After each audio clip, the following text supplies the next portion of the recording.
So we're continuing the talks on knowing the unknowable.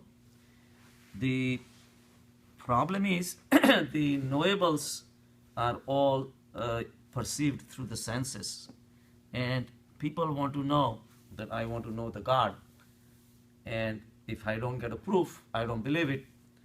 But it's an oxymoron, because when you say I want to know God, means I is the one who wants to know the God.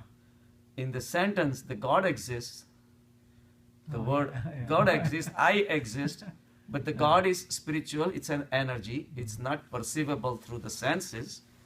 So either so they want to stay in the material phase and want to experience the spiritual phase.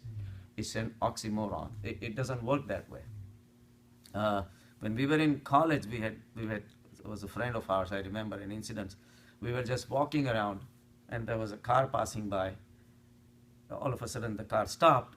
A lady came out and she was checking something on the tires. So we were just joking. He says, "What is she doing?" So one of my friends said that she's checking whether the brakes are applied or not. I mean, the car is stopped, so obviously the brakes have applied. So we were just laughing. This is just checking the brakes are working properly or not. So it's like when you want to experience God and then you want to use the senses, this material world, by the intermingling of the chemical substances, creates people, creates objects, creates the whole world, material world, and then interactions, we interact with each other.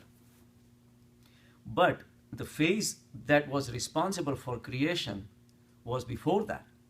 It's like looking through the binoculars, looking at the galaxies, but you cannot look at yourself.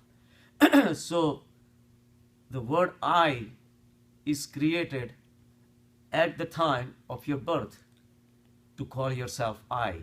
So the I itself belongs to the material world. So if you want to go to the spiritual phase, I has to disappear. Without that, you cannot perceive the God. So that's why knowing the unknowable becomes a little tricky. And that's where we have to understand the matter and the spirit are two different things, and yet they feed each other all the time. So how really we go from the material phase into the spiritual phase. The problem is because the matter keeps on rotating in front of us all the time. And as it keeps doing it, it keeps our visual impression and perception of the world continuously alive. And as if we never have a chance to look through it. So before we lose the memory of one object or a person, another object, another person keeps coming in front of us. And it's happening in such a fast speed that our mind is not fast enough to grasp the empty spaces in between. So we pay attention to the words, we pay attention to the visible things, we never pay attention to the empty things. Like we pay attention to the wall, we say, oh, the room is so big and this and that, but it's the space. The space is difficult to grasp and difficult to perceive as soon as you come in and you say, okay, that's what it is, I like it, and you leave. But never thinking all along that space was supporting all these things all along. If you take the space out, the whole room becomes useless. So the same way, so it requires a special skill to perceive the Paramatma. And intellect is our gift that has been given to us. Animals also leave the world of senses. They perceive something for their fulfillment. They want to fulfill their hunger, they fulfill their procreation needs, they fulfill their thirst. All these things are perceived and then fulfilled at the animal level. The only thing that they don't have is the intellect. Intellect decides what is right for me, what is wrong for me. What should I do so that 5 days, 10 days, 15 days, 2 years down the road, my life would be different. So intellect is like a commander of our mind, and we don't use that. When we don't use that, we're really relegating ourselves to the animal level. Basically, we're going by our basic senses, and then we never leave the world. because sense is all the material world. So that's why we have to come out of the material world and go into the intellectual level. The evolutionary tool is the intellect is a small window that has been kind of opened up for us. Under that small window, below that, it's all dark world. The dark world of matter, where there is no intellectual existence. There was nothing but it's a darkness, because it leads into more and more illusion. The darkness, I mean the darkness of ignorance.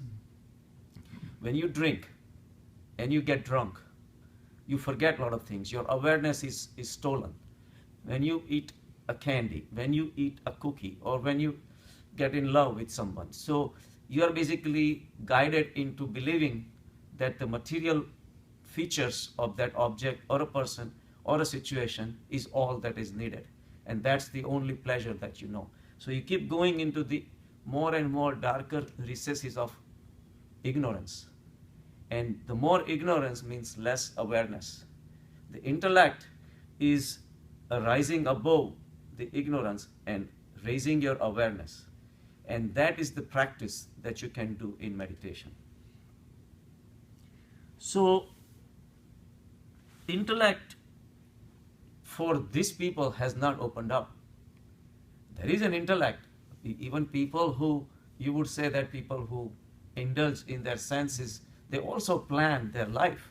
They also do the things that what is going to happen 5 years down the road, what kind of objectives I want, how many companies I want to buy, how many houses I want to build, whatever, how big yacht I want.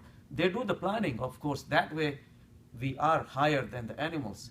We can do the planning, except after doing all the planning, the ultimate goal of those people is still the senses. They want to enjoy the senses. They want to get the sensual enjoyments for eating and drinking and be merry and happy. So ultimately, you still locked into the material world. Even though a little bit of intellect that they use is not to come out of this illusion and not to experience the ultimate Paramatma, but go back into the darkness of life, of ignorance again. So that's where the differences should happen at the human level, but it doesn't happen. So what happens is that even they plan their life, they want to accumulate more and more of what is around. And they want the variations. They want the more and more enjoyment of the senses. For example, if supposing a cow becomes a little more sophisticated than what it is, and is fed up with green grass every day, and he says, okay, I'm going to do more research, and I'm going to find out how the grass can turn pink, or violet, or yellow, to that matter. So, but it still will be eating the grass, whatever color it may be. But it's not rising above that, why am I just doing this again and again? Is there something else in life? So that kind of inquisitiveness has not opened up, because the mind is continuously occupied by the senses. So we have improvised a lot in our senses. Material world, we have really come a long way. But ultimately, all the things which are invented basically to take you back into the material world. And material world is the world of ignorance, because that makes you forget the spiritual existence. So there was the priorities that we set is in the wrong direction. Instead of setting the priorities to find out the secrets of life, how the life is beautiful, what is my inner psyche made out of, what are my thoughts, where the thoughts are coming from, why am I thinking this way, what are my vrittis, what are my vasanas, why it is compelling me to going in this direction even though I don't want to. All these questions can be answered only if you go within. But we don't want to think about it. But why? The question is, why should I do it? I mean, exactly. My point is, people are happy enjoying whatever they're doing. Why should I want to know whether there is God or not? Why should I do that? You don't have to. No, what I mean is Right. that is their justification. That is their exactly. I mean, I'm happy. Why would I worry about it? Right, that's what I'm saying. So their limited ways of happiness is fixed in the material world. But when something happens, Then- these are the people who complain because they feel the losses. They lost their girlfriend, lost their boyfriend, they lost the money, the stock market goes down, this and that, and all these fluctuations of life, they are not able to perceive. Whenever the stock market goes down, they'll lose some money. They say, I'm going to work harder and make more money. And then this, and all this between back and forth, they continuously go all along, never thinking that something else is operating at a higher level. And this is our chance to learn that, but instead of that, we focus our attention to the material gains, which ultimately we give up anyway and leave. But we never develop that wisdom. So our priorities are not set right. There was a story of a great painter himself, and he was a critic. And he had selected a beautiful painting of Picasso, and he was giving a talk on it. And there were like 100, 200 people in the audience. And he really spent almost hour and a half explaining the whole painting. And it was such a beautiful, because he was very highly acclaimed and himself had gotten a lot of awards and all that. And at the end of the talk, he asked, if anybody has any questions. So nobody really asked until one lady got up and she says, I'm just wondering, the room that we are holding this meeting in, conference is very beautiful, and the floor, which is very shiny and has a very nice wood finish on it. Now, I thought that being you are a painter, can you explain me what kind of oil they must have used so I can do the same thing at my house? Hour and a half talking instead of paying attention to the beautiful painting of Picasso, her eyes were only on the wood finish of the wooden floor. That shows how our priorities are. We were talking about our great friend, your brother. Last time when we were doing yoga, there was a Chirag is very good in doing yoga. So when he does that, his head can touch the crown chakra. It touches him.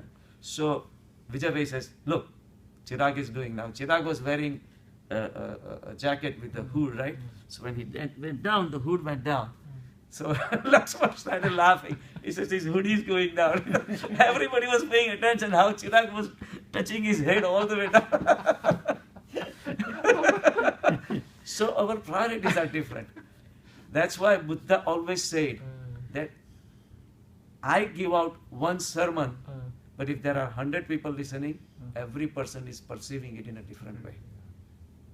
Because the mental makeup that we all have has a different set values. Our priorities are different, our vrittis are different, our vasanas are different, and yet we all are connected with each other at a very deep level, but we don't live out over there because we never experience, we never explore, we never go within. And that's why so many differences and so many different ways of perceiving the world. Because for us, immediate pleasure of the senses is enough. And that's what keeps us, and that robs our chance of reaching the enlightened state. And the reason we don't do that, again, the question comes and the answer goes back to our vrittis and vasanas. Vrittis and vasanas set our different priorities.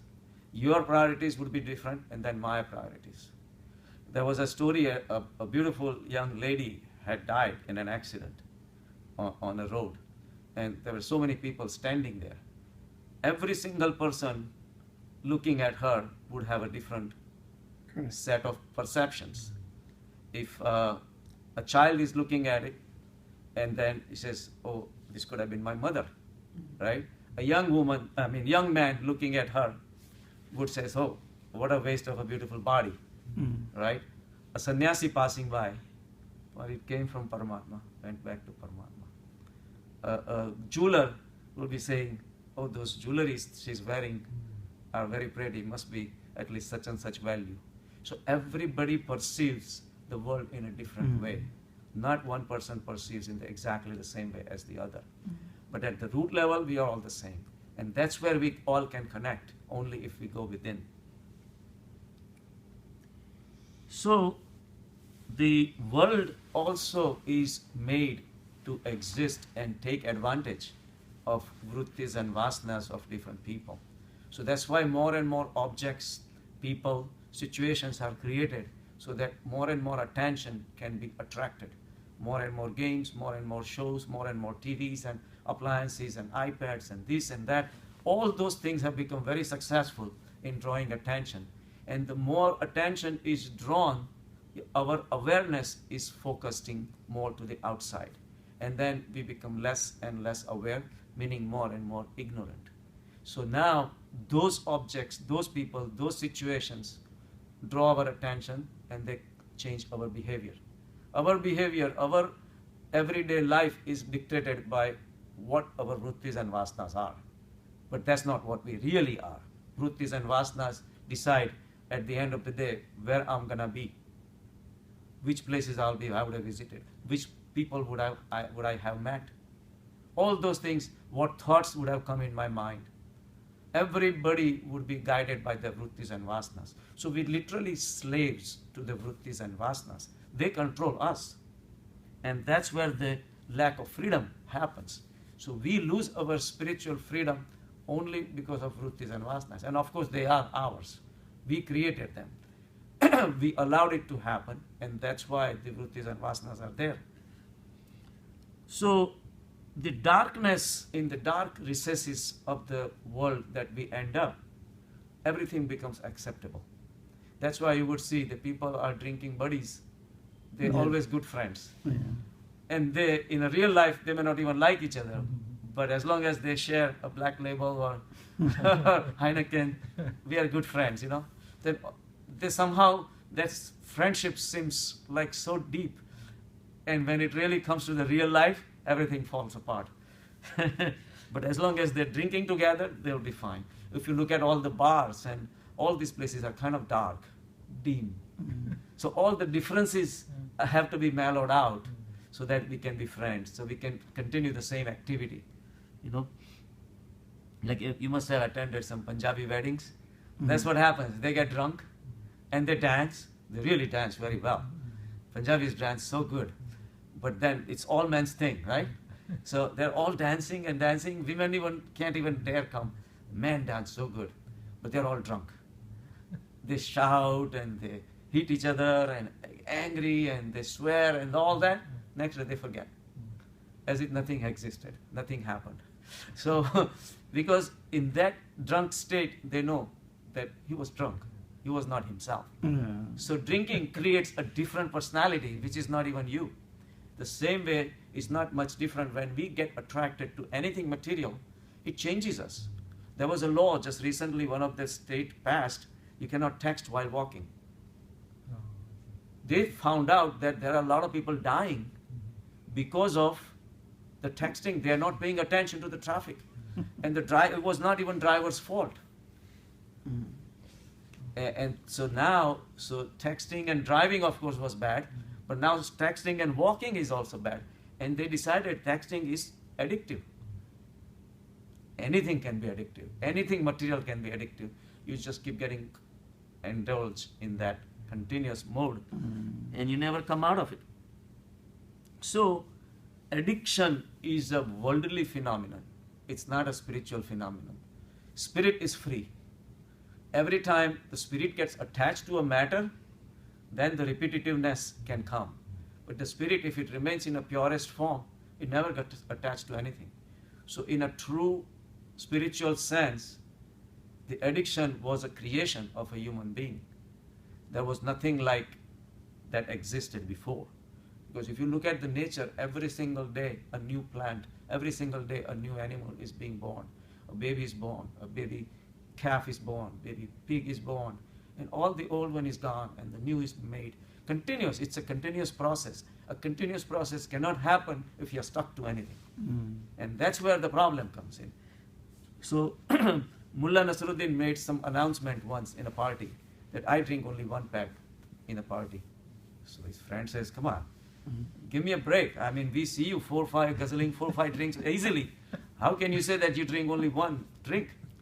He says, well, my responsibility is only for the first drink. Then after the first drink, It the is first not me. drink drinks the second drink drinks the third drink, and then my responsibility is over. After first drink, I'm gone. So, yoga connects you to the yourself, which is not an addictive phenomenon. You are by yourself in a steady state. And that's where the total freedom, independence really comes in, where you're not affected by any of the material fluctuations that go on in life. So, slavery of the objects, people, situations, all these things makes you forget your nature, which is true free nature. You are king, but you act like a slave. You act like a beggar. You literally go to these objects, you literally go to these people, you go to these situations and demand more and more and more. And now we have marijuana adding to the list of so many different things. People lose their lives looking for a beautiful girl that if she does not marry, I'm going to kill myself, and this and that. All these things show that we have put more importance to them rather than ourselves. So ourself is kind of sold out. Inside we are king, but outside we are a beggar.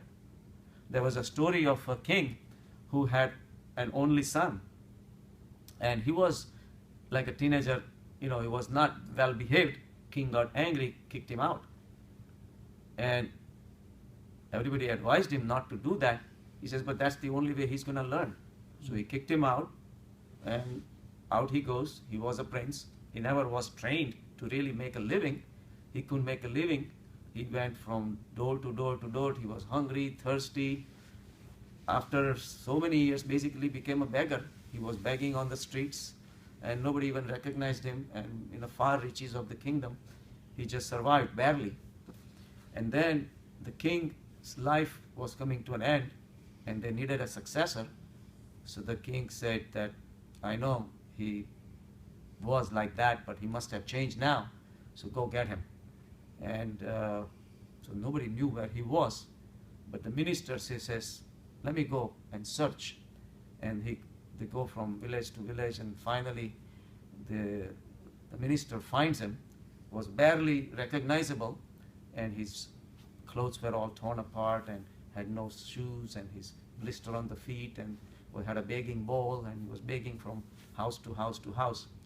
And then finally they located him, and they told him and that you are the prince. And suddenly he recollected where his childhood had gone, because it had been like 15, 20 years. But finally he threw the bowl away, and he sat in the chariot. He said, bring me the best clothes, bring me the shoes, bring me this, bring me the best food and everything. He remembered his princely nature, and then he started ordering things. In 20 years of begging, suddenly he remembered that he can be a king. He was a king. So that's what our condition is. We go and look for pleasures outside when we are the source of pleasure.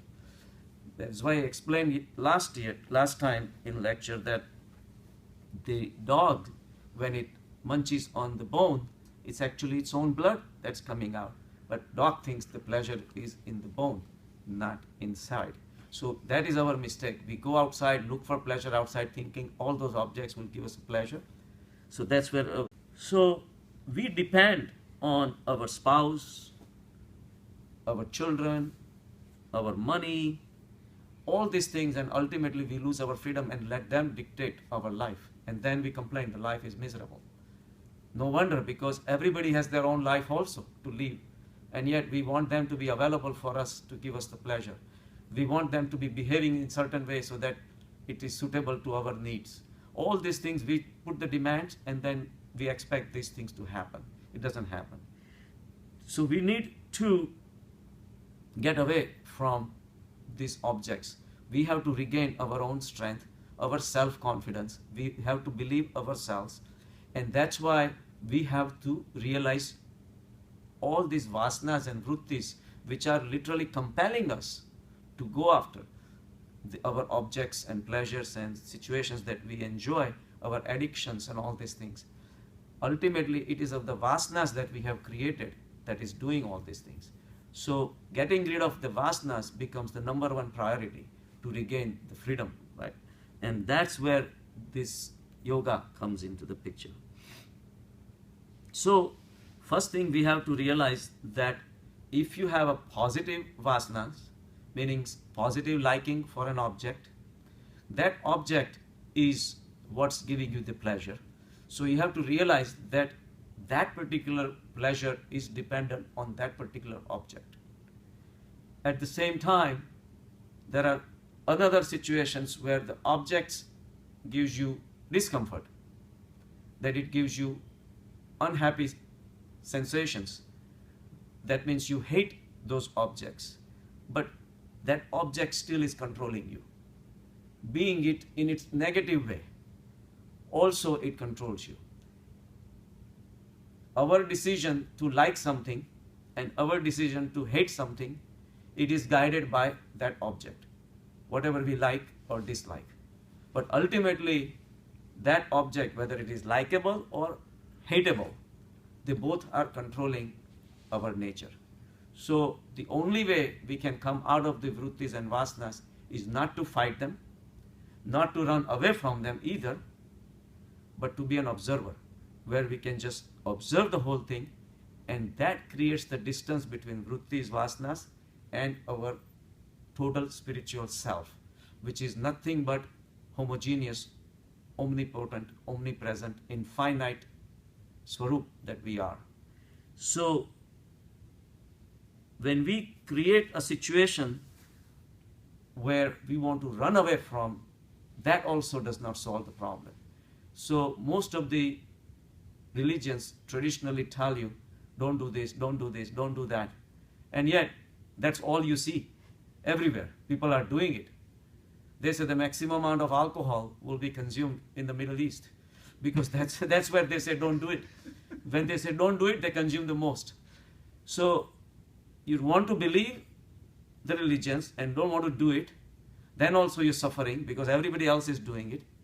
And when you do it, the religious people come and haunt you that you're going to go to hell. So either way, your life becomes miserable. If you don't do it, then you kind of feel jealous for other people who are already doing it and enjoying it. So either way, you get caught. So running towards objects or running away from objects does not solve the problem. Running itself is wrong. So somebody asked Mullah Nasruddin, who was the most enlightened person in the town. So somebody asked him, so who do you hate the most?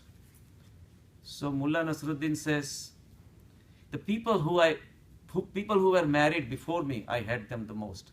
He says, why? He said, because they didn't tell me what the marriage would be like. He says, that's it? He says, no, I also hate the people who gonna be married after me also. He says, why? Because they don't listen to me. So he was not. So either way, there is a problem.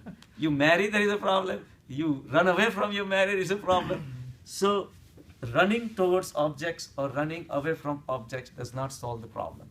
So running, because the vrittis are something you cannot hate, but you have to be able to be non-dual. Ego likes, ego hates. So liking and disliking is not a problem. It's the ego is the problem. Underlying both, it's our ego that is fake and created. I like this and I don't like. So I is the problem. In both the sentences, I like or I hate, I is the common thing. So likes and dislikes are like diseases. Say if you have a fever, what am I going to do? I'm going to put you in the cold ice bags full of, you're going to die. I have to know the cause of the fever and treat it. Until I know the cause of the fever, I cannot treat it. Then the fever will disappear. Otherwise, you're treating the symptoms. So hatred and liking and all these things are the symptoms. Ultimate disease is the ego. So actually the only disease in the world is the ego. Everything else is the manifestations of the subsequent things happening after that. Because once you consider yourself as a separate entity than Paramatma, that's where all the problems started. then the I is created. Once the I is created, then my so-called freedom is gone, and now I'm attaching myself to the objects. I like this, I hate this and that. And before you know, the whole rainforest springs up in my head with my likes and dislikes and hatred for the people and liking for the people. And then it intermingles between lots of other people are doing the same thing. You come to me, and if my likes and your likes match, we are friends. If they don't match, we are not friends, we are enemies, whatever. And all these ramifications of the sansar is created. Ultimate root is the ego. The creation of ego was ours. And from that, all these things, really, ramifications came after that. So, when we love food, we go and enjoy. We really relish. But when the negative consequences happen, we end up gaining weight, cholesterol, all these things, then we hate it. Then we do a ties, then we do fastings. And then at that time also, we gain enjoyment, say, oh, I stayed away from food. But that's not real enjoyment. Either way, you were controlled by food. First, food attracted you, and now you're running away from food. So first, you thought there was a pleasure in the food, so you ran. Now you think that there is a suffering in the food, so you're running away from food. So either way, you think that something is better than this. First, you thought that this is better than me, my not eating gulab jambu or Dunkin' Donuts or whatever. I'm going there, thinking that I'm going to get pleasure. Once I have my sufferings because of so-called pleasure, I run away thinking that that is the suffering, and then something else is a pleasure. You have not left the world. You have never realized a pleasure that can be there by itself. That independent, self-relying pleasure is never been felt by you. So, Gita says that Gyeya sa nitya sannyasi, that it should be known, a nitya sannyasi. Nitya sannyasi is somebody who is a sannyasi all the time. So Krishna gives a definition of Gneya sa nitya sannyasi, yo na dvesti na kachansati. Yo na dvesti. Dvesti means disdain, means despair. And na akankshati, desire. So fruits of the action does not depress me or does not make me very joyous. So, because if it upsets me, I'm going to be running away from it. Then my whole action that I'm doing becomes useless. If I produce something that I don't like. Liking and disliking is a mental creation. Your job is to do the job, the creation itself. Liking and disliking is a superficial thing. So, Nitya Sannyasi does not get into hating the fruits of the action or loving the fruits of the actions. So he will not have a desire for such and such. So basically it's not going to be a goal-oriented life, different than the Western thinking. Doing the job becomes your goal. That's it. So, Gneya sa nitya sannyasi, yona dvesti na akankshati. So one who does not have desire or hatred for the fruits of the action should be called a nitya sannyasi. And nirdvandahi mahabaho. Mahabaho is Arjun, because he had a lot of strength. Nirdvand. Nirdvand means coming out of the duality. Dvand. Dvand is a duality. Ego creates the liking. Ego creates the hatred. Ego created the world that is the dual world. In the dual world, I can take the partitions. Whatever things I like and you like will be hanging out together. If you like something and I like something, I'll be going this way, you'll be going that way. So basically, the liking and dislikings decides everything that controls the sansar. So when you become nirdvand, that's where the sannyas can happen. So nirdvand hi mahabaho sukham bandhat pramuchyante. Then person gets liberated from the bondages. Because every time you create the likes and dislikes, the likes and dislikes makes you a slave. Because your likes and dislikes creates the vasanas and vrittis, and vasanas and vrittis really make you run after the objects or run away from the objects. So your running is dictated by vrittis and vasanas, and vrittis and vasanas are dictated by your likings and dislikings, and liking and disliking is by your ego. So ego is the ultimate cause of slavery and loss of freedom. And to be ultimate liberated, pramuchyante, is the freedom from all this liking and disliking. You become sthit prajna. You become like a blackboard. Somebody comes and writes something that seems like a praise, you don't get affected. Somebody comes and wipes it off and writes something that they hate you, also doesn't affect you either, because you are not that. I tell people, the other day we were in the Dosa Express. Sushma had to say something, right? He says, I hope you don't feel bad. They say it anyway. They enjoy that. I said, doesn't matter to me. I said, when somebody gives me a praise, I don't take it. Mm-hmm. And somebody gives me something bad, I don't take it either. I said, I am like a blackboard. You can write. Ultimately, you are the one who's going to have to read. Mm-hmm. I can't read. I am Sthita Prajna. Ultimately, that's what you really want to do. So there was a story of a Buddhist monk who lived on the edge of a town.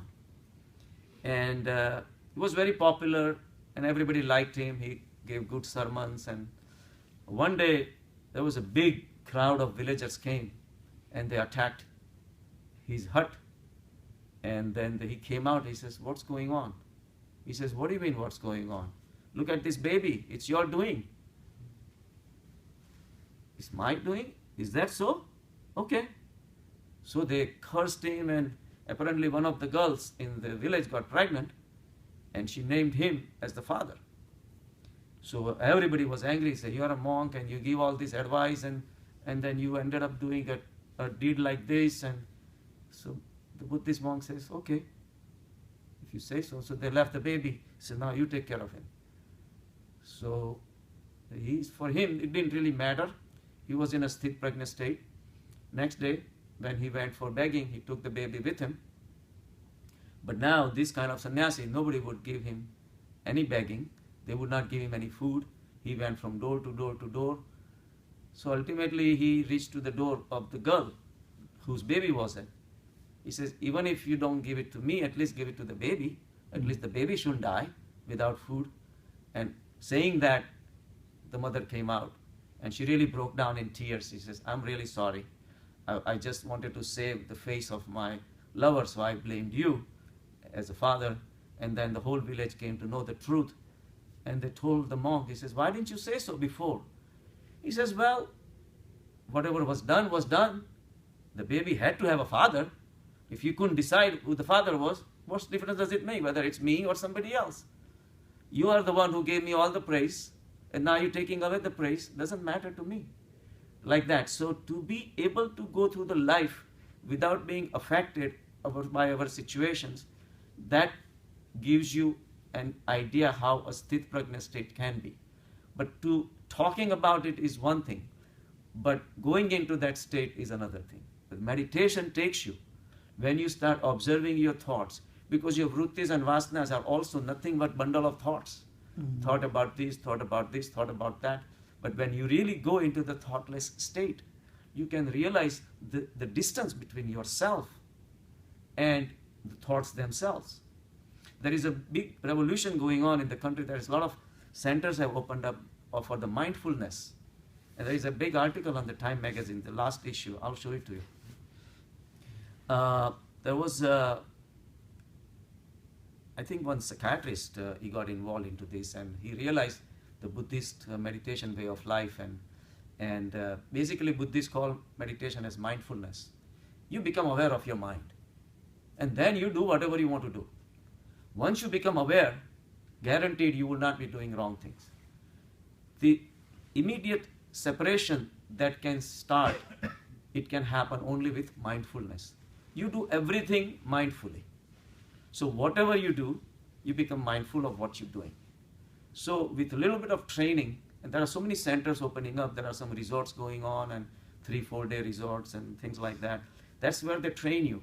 That no spirituality, no religions, no nothing, just being mindful.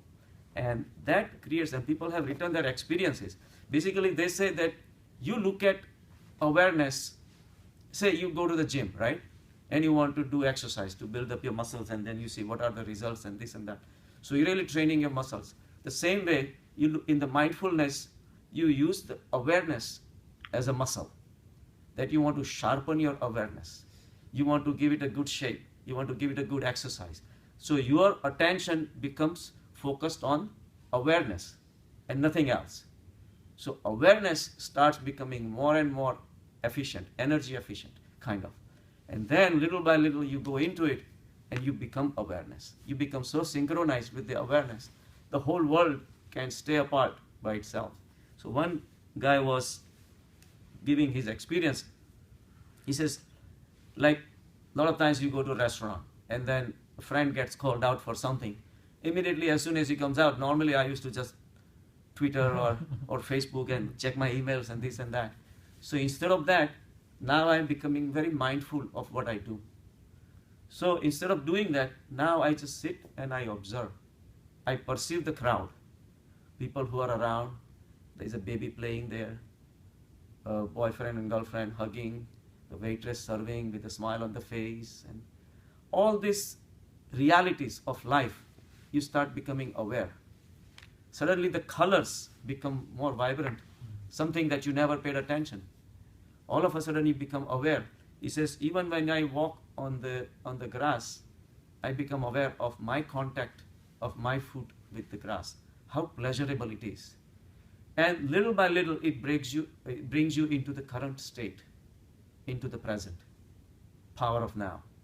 At the now state, and that's the same thing they teach you, the same strawberry thing we do in the retreat, the same things that they let them hold resin. Just hold it and hold it and hold it. Feel, without actually touching it, you just in your palm, you feel the every dimpling in the resin, and then because of the moisture it starts getting bigger, and you feel the twig that was feeding the sap, the juice into the original grape itself, and then you put it in the mouth and you enjoy, savor every single bit of juice that comes out of it. So basically it makes you very mindful. And hungry. And hungry. So the being mindful is being aware. And awareness is what's the ultimate weapon that we have against this materialism that is really taking us over. Materialism grabs our attention all the time. We never have a chance to separate ourselves from that. We never are able to perceive the emptiness between the words, the space between the walls, the joys that can exist, in between the person after person, and the people who go to the parties, hopping and this and that, 4 parties to attend in the evening, this and that. You never really saw the friends, never really sat down and enjoyed their company. They just keep hopping, So, to enjoy the life. Our ego decides that this is what I like, this is what I hate. Between liking and hatred, we don't realize that ultimately ego created the whole trick and wasted our whole life. And we were like innocent bystander. It just took us for a ride, and ego made us go to all these stupid places that doesn't really even matter now. The things, even if you reflect on your previous life, what you did, this and that, all of a sudden you realize that I did all this thing for what? And ultimately you realize that you wasted your whole life. There was a story of a king. Once he heard that one of his friends is coming back into the kingdom, who had become a fakir and had gone into and he had gotten a great name in spiritual world.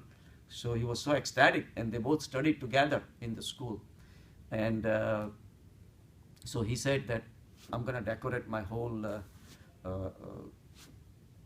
Rajdhani and my town, and I'm going to decorate the roads, and I'm going to put the lanterns on the streets, and all these things to welcome my friend, and he put nice carpets and all these things. So all these preparations, news went to the fakir, and somebody told him, says, looks like your friend is trying to show off, to show you how much money he has made, and so fakir says that if that's what he wants to do, I'm gonna also show him what I am.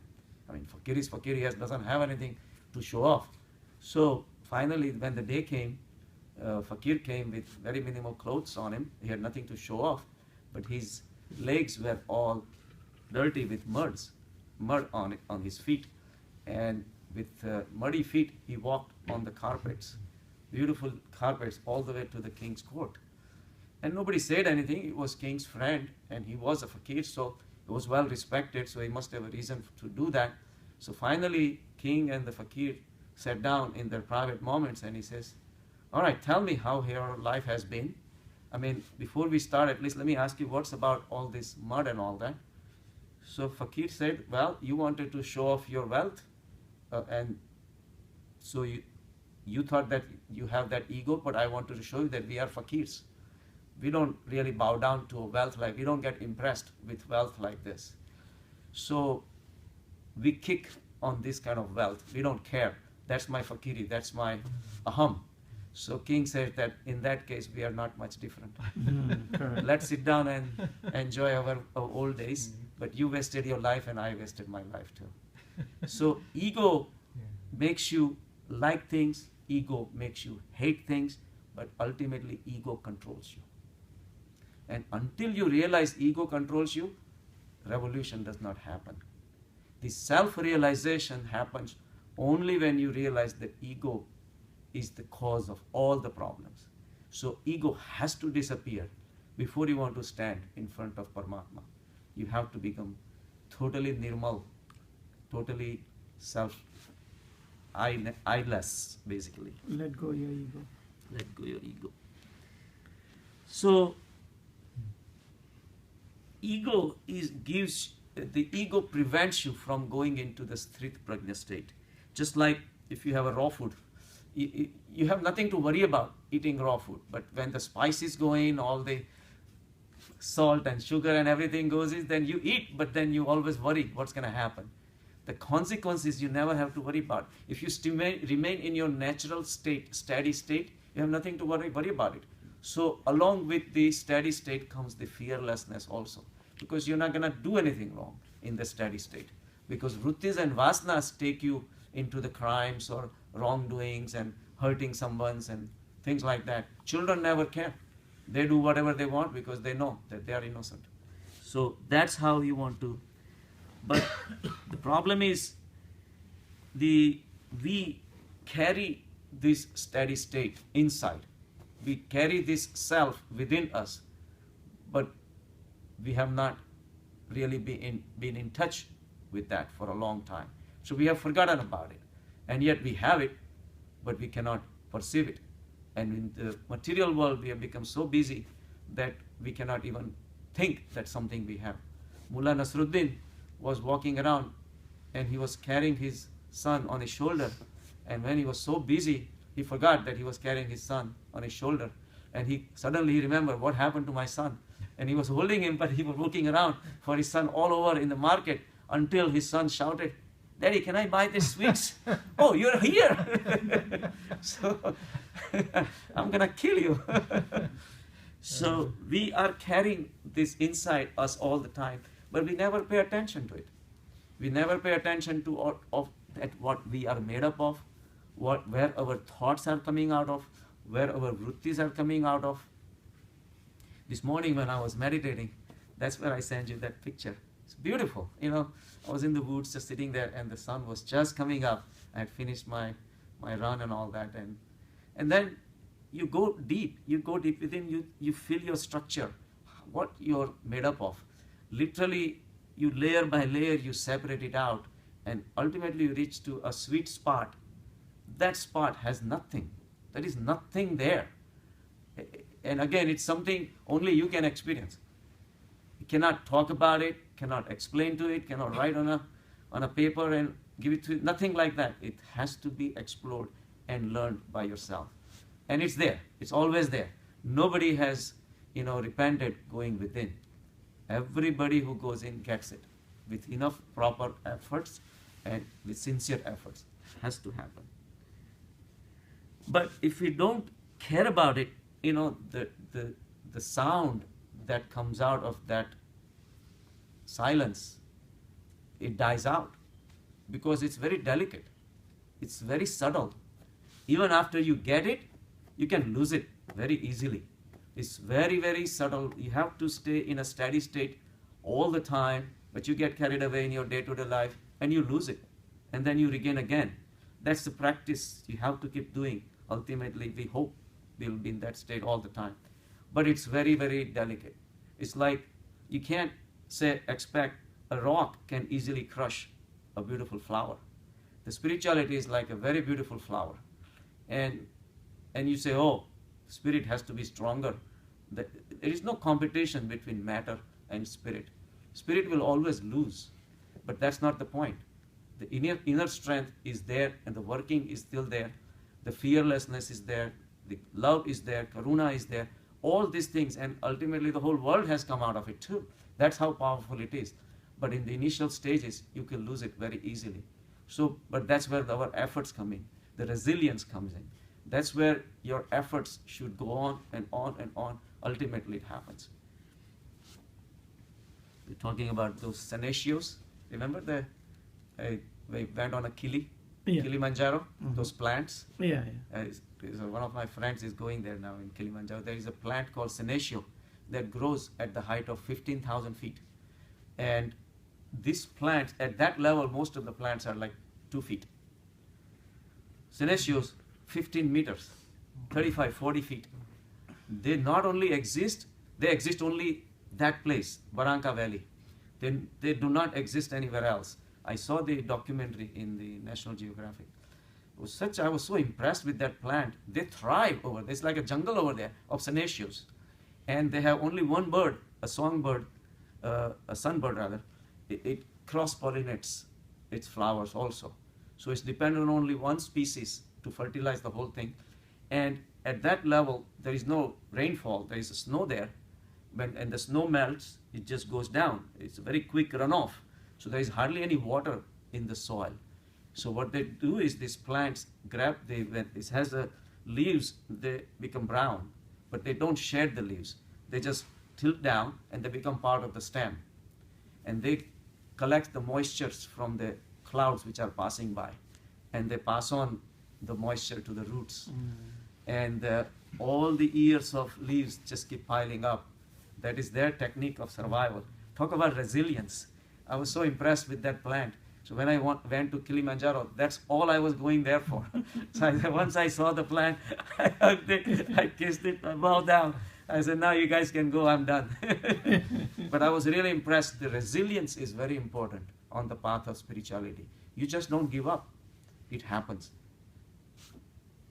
So listen to your soul, otherwise the soul is going to die. One of these days, the soul is just not going to be there for you.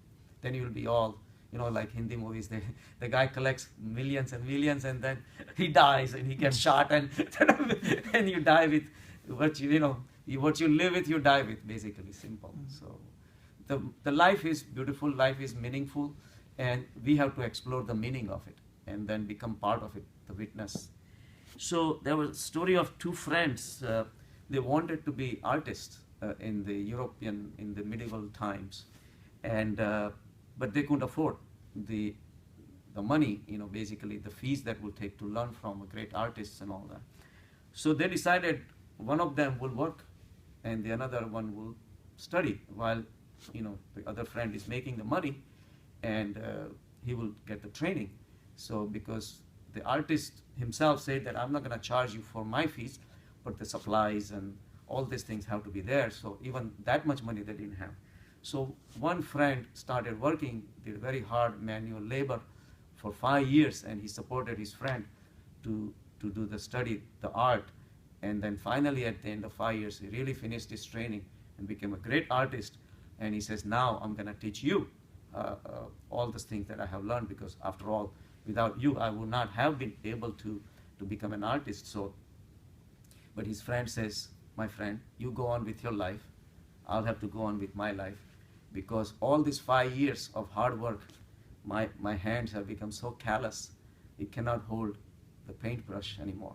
I had lost the desire to learn the art anymore. So you go on and I'll go on with my life. So the more you neglect your soul, the beautiful song that it's singing is going to die.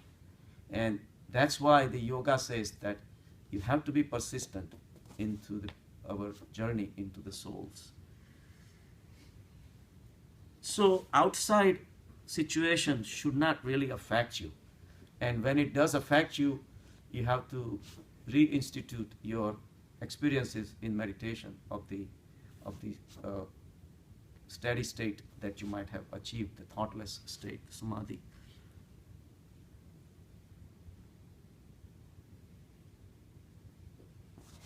But we fix our prana outside. We set our priorities outside. And that's where, and we get that. Whatever we ask for, we'll get it. That's what Paramatma's rule. You do yagna and you have to have results. So you do your efforts and you will get that. But of course, we are not happy with what we get.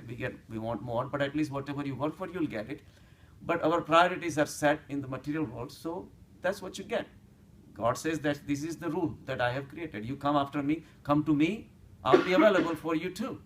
But if your efforts are directed towards the world, then that's what you're gonna get. So our pranas is set in people, in objects, situations, money, wealth, women, men, all these things. Mullah Nasruddin's wife died. And he did cry a little bit. He was upset. Traditionally, what everybody should, and he did. One of his one of his friends was really throwing temper tantrum. He was crying at the top of his voice, and it was really noticeable that he was crying much more than everybody else. So Mullah Nasruddin went to him. He says, "My friend, if you're really upset, don't worry, I'll marry again." So, if you want me to. So apparently his friend's prana was in Mullah Nasruddin's wife. And Mullah Nasruddin's prana was somewhere else.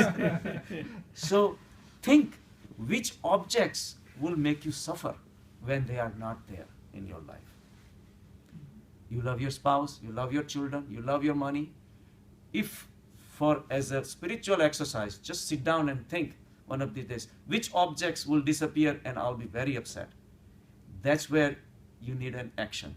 That's when you have to start realizing that your bondage is there, your slavery is there, your lack of freedom is there.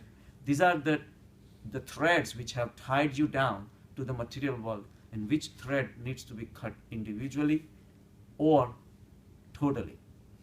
So that will make you realize what are your weaknesses. So we have to do the self-analysis and realize where our prana has been tied to. So the problem is that there is nothing steady in sansar.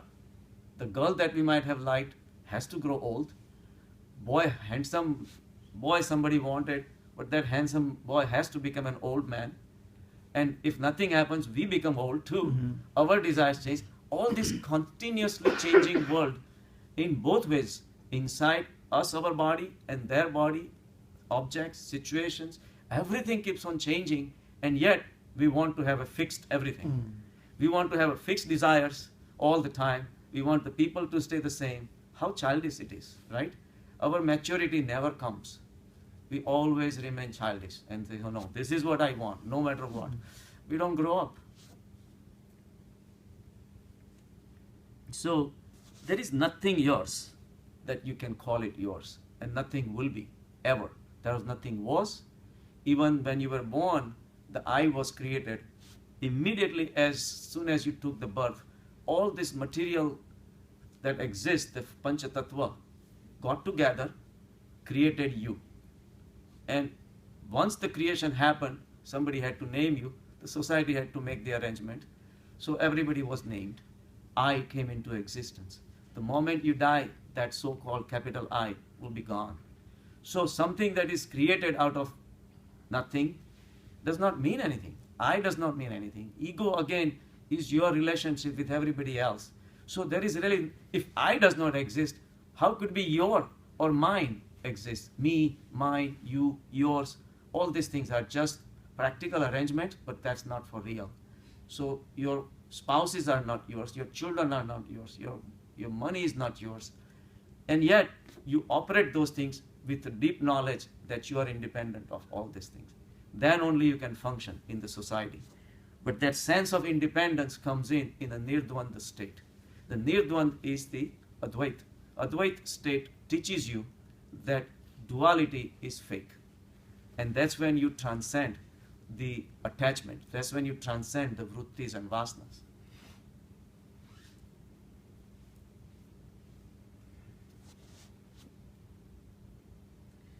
So you don't have to run away from the sansar to be away from the sansar. Because running will create another tendency for you to run away from such and such objects which have been called bad by the religions. If you talk about religions, that even the religions are created by you telling me this and me telling somebody else like this. And again, if you and I are also created from the matter and we have a temporary existence, just the concept of what you told me keeps on going for generations and generations has nothing to do with reality.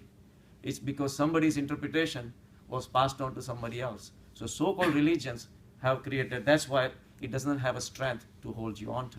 And the reality actually is within, but nobody goes within.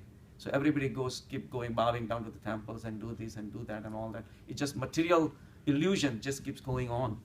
I was watching yesterday on History Channel about how the religion Was created. It was like just like was a good angel and bad angel. Right. And that's created like a duality. Yeah, exactly. And that's So it like can't be real. right. So this is like the Zoroastrian, the Parsi. Yeah, that was the most ancient religion. Yeah. Religion, and then Judaism, Islamism, and everything. All these things came after that. And it's all like about like good and bad. Good and bad, right. Yeah. So good and bad itself is a concept that it feeds into duality. And anything that is based on duality cannot be real because it's non-dual. Everything was non-dual at one stage, and then all these concepts are created. So Mullah Nasruddin went to mental asylum, and he asked them, "Did anybody run away from here?" He says, "No, why? Why you have anything to do with that?" He said, "Because I heard my wife ran away with somebody." So I said, "Has to be a crazy guy." He says, "I've been hoping that she runs away, but now somebody comes and falls into my trap." So you run away from objects, you run towards the objects. Either way, you are crazy. In India, they announced, the notes printed before 2005 going to be out of the circulation. I see. So some people are hoping even for the marriage. Right.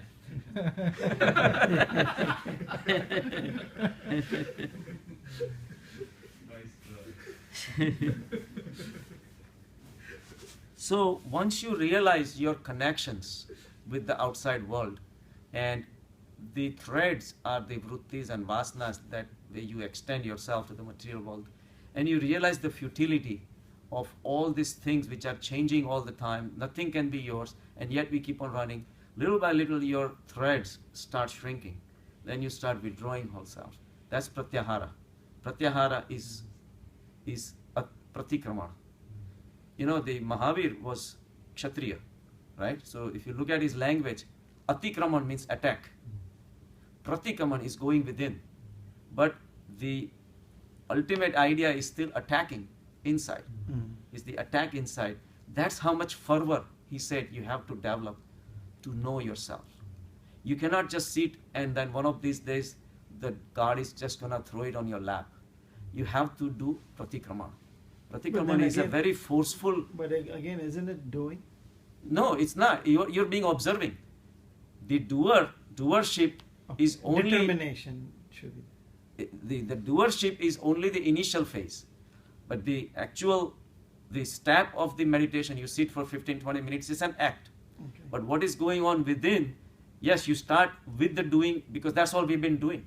But little by little, the doing and the deed itself, everything merges. Okay. And then you become one. You realize that there is nothing to do. Nothing. The ultimate realization is the non-doership.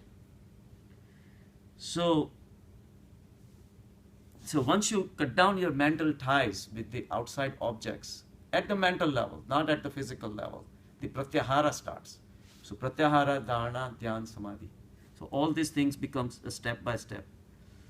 And at that point, if all your connections are set up, you almost feel like you are the center of the whole universe which is going around you. You reach to that steady state. With your ego, you always wanted to rule the whole world. You wanted to expand. You wanted to expand. You wanted to own this and own that. Now, without owning anything, you own the whole world. Whole world, yeah. So that is the way to expand within. So the more tighter your grip is on the sansar, the more difficult it will be for you to realize Paramatma. And the weaker is your grip on the sansar, more easier the Paramatma will become.